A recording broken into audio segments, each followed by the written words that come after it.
मित्रों नमस्कार, मैं हूं अशोक झा। अगर मैं आपसे पूछूं कि क्या आपको कैंपा कोला का नाम याद है? कैंपा कोला भारत की अपनी सॉफ्ट ड्रिंक, जिसका स्लोगन था द ग्रेट इंडियन टेस्ट, जो 1977 से लेकर 1992 तक भारतीय बाजार में अपना एकाधिकार कायम किया था और उसके बाद धीरे धीरे बाजार से बाहर हो गई और आज सबके जुबान पे पेप्सी और कोका कोला का ही नाम आता है। लेकिन आज फिर ये सुर्खियों में है और सुर्खियों में होने का कारण है कि रिलायंस इंडस्ट्रीज ने इसे 22 करोड़ में खरीदा है और इसके माध्यम से रिलायंस इंडस्ट्रीज पेप्सी को और कोका कोला को दिवाली तक पूरी टक्कर देने की तैयारी में है। तो आज मैं बात करूंगा कि ये कैंपा कोला कैसे और कब भारतीय बाजार में आया और कब और कैसे भारतीय बाजार से बाहर हो गया। मित्रों आगे बढ़ूं उसके पहले मैं बता देना चाहता हूं कि इसके जन्म में भी, मतलब इसके मार्केट में आने में भी कोका कोला का ही हाथ था और मार्केट से जाने में भी कोका कोला का ही हाथ रहा है। 1949 का साल था जब एक विदेशी कंपनी कोका कोला अपने सॉफ्ट ड्रिंक के साथ भारत में एंटर की और उसने भारत में एक Delhi based company pure drink group को अपना दोस्त बनाया।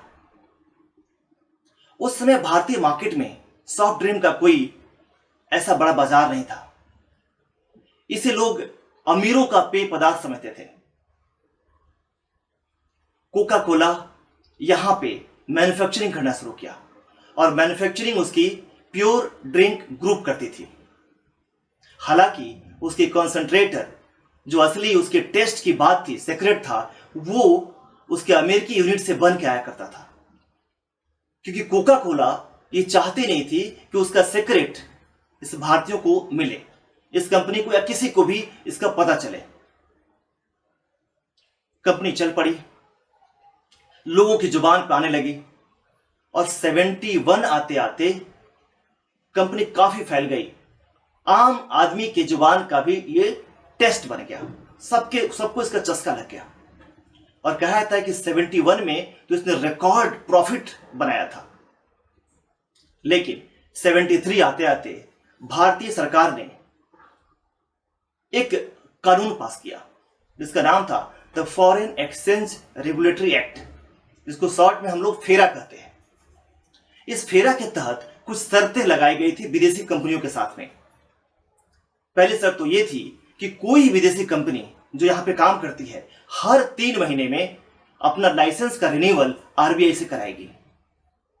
और दूसरा यह था कि कोई भी कंपनी यहां पे आएगी तो यहां अपना एक पार्टनर लेगी, भारतीय कंपनी को पार्टनर बनाएगी और उसको कम से कम 60% की शेयर होल्डिंग देगी। और साथ ही साथ जो प्रोडक्ट यहां बना रही है उसका सीक्रेट्स क्या है, कैसे बनाया जाता है, उसको वो यहां की कंपनियों को, यहां के लोगों को बताएगी। लेकिन चूंकि कोका कोला इसको बताने के तैयार नहीं था, कोका कोला का अंतिम लाइसेंस 1976 में रिन्यूअल हुआ था और उसके बाद पता है आपको, भारत में इमरजेंसी, और इमरजेंसी के बाद केंद्र में सत्ता का परिवर्तन हुआ। जनता पार्टी की सरकार सत्ता में आई थी। मोरारजी देसाई देश के प्रधानमंत्री बने थे और मोरारजी देसाई ने इस बात को बड़ा ही स्ट्रिक्टली लिया कि उसे, यानी कोका कोला को, अपना सीक्रेट यहां बताना ही पड़ेगा और कोका कोला इसके लिए तैयार नहीं थी। इसलिए उनका लाइसेंस रिन्यूअल नहीं हुआ और कोका कोला को अपना बोरिया बिस्तर बांधकर अमेरिका जाना पड़ा। कोका कोला तो अमेरिका चली गई, लेकिन यहां के लोगों के जुबान पे जो चस्का लगा था सॉफ्ट ड्रिंक का, उसका क्या होता? इसको देखते हुए भारत सरकार ने, मोरारजी देसाई की सरकार ने सरकारी एक सॉफ्ट ड्रिंक जारी किया, उसका लॉन्च किया। उसने अपने सरकारी कंपनी मॉडर्न फूड इंडस्ट्रीज में एक सॉफ्ट ड्रिंक बनाने की बात की और उस सॉफ्ट ड्रिंक का नाम दिया गया 7777। शायद नाम इसलिए पड़ा था क्योंकि 1977 का ही साल था जब मोरारजी देसाई की सरकार बनी थी। वो लोग जीत के आए थे, इंदिरा गांधी हारी थी।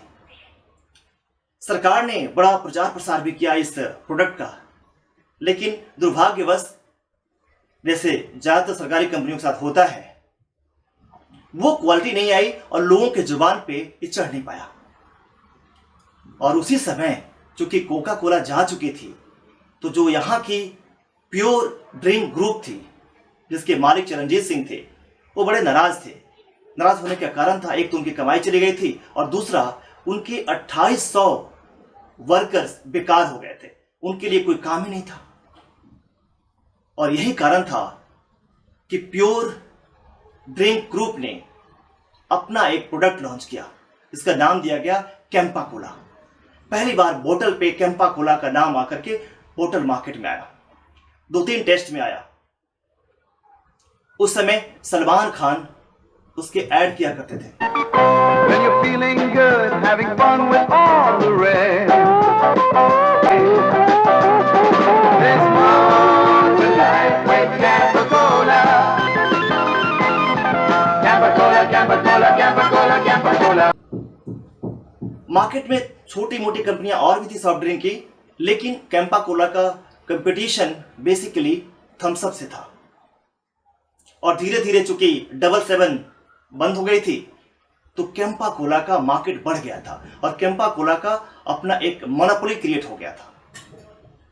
लेकिन आपको पता है कि 1991 केंद्र की पीवी नरसिम्हा राव की सरकार, जिसके फाइनेंस मिनिस्टर मनमोहन सिंह, जिन्होंने लिबरलाइजेशन और ग्लोबलाइजेशन की बात छेड़ी थी, दरवाजे खोल दिए थे भारत के विदेशी कंपनियों को आने के लिए और यहां से माल जाने के लिए, बाहर भी यहाँ कंपनियां जा सके। और उसका फायदा उठाकर फिर से कोका कोला 1992 में भारतीय बाजार में आ गई। हालांकि उसके पहले 1989 में पेप्सी भी आ चुकी थी, जो कोका कोला के नेटवर्क को इस्तेमाल करके आगे बढ़ गई थी। अब कैंपा कोला का कंपटीशन इन 2 बड़े ग्रुप से हो गया, कोका कोला और पेप्सी कोला। चूंकि ये दोनों बड़ी कंपनियां थी, इनके बजट बड़ा था, इनके एडवर्टाइजमेंट पे खर्च बड़ा था, इनकी स्ट्रेटजी बड़ी थी, इनका नेटवर्क बड़ा था और इस कारण कैंपा कोला धीरे धीरे मार्केट से बाहर होने लगा। 2000 आते आते कैंपा कोला पूरी तरह से मार्केट से बाहर हो गया। थोड़ी जगह पर हरियाणा कुछ क्षेत्र में काम कर रहा था और उसके बाद इन ग्रुप्स के अलग अलग वैरायटीज, अलग अलग टेस्ट मार्केट में छा गए और कैंपा कोला पूरी तरह से उसका पतन हो गया। हालांकि 2012 में एक बार फिर से ये चर्चा में आया था और कारण ये था इनकी ओनरशिप को लेकर के, मालिकाना हक को लेकर के। और अब फिर दोबारा चर्चा में है इसलिए क्योंकि देश का एक बड़ा बिजनेस ग्रुप रिलायंस ग्रुप, जिसके ओनर मुकेश अंबानी हैं, उनकी रिलायंस इंडस्ट्रीज ने इसको एक्वायर किया है। तो उम्मीद किया जाता है कि फिर से ये कैंपा कोला पेप्सी और कोका कोला को कंपटीशन देगी और हम उम्मीद करते हैं कि भारतीय कंपनी, भारतीय ब्रांड फिर से दोबारा से लोगों के जुबान पे आके रुकेगा, लोगों का टेस्ट बनेगा और फिर से हम कह सकेंगे द ग्रेट इंडियन टेस्ट। तो ये था कैंपा कोला की उत्थान और पतन की कहानी और फिर से रिवाइवल की बात। कैसा लगा आपको जरूर बताइएगा। अगली बार मैं किसी और टॉपिक के साथ मिलूंगा, तब तक अपना ख्याल रखिए। धन्यवाद।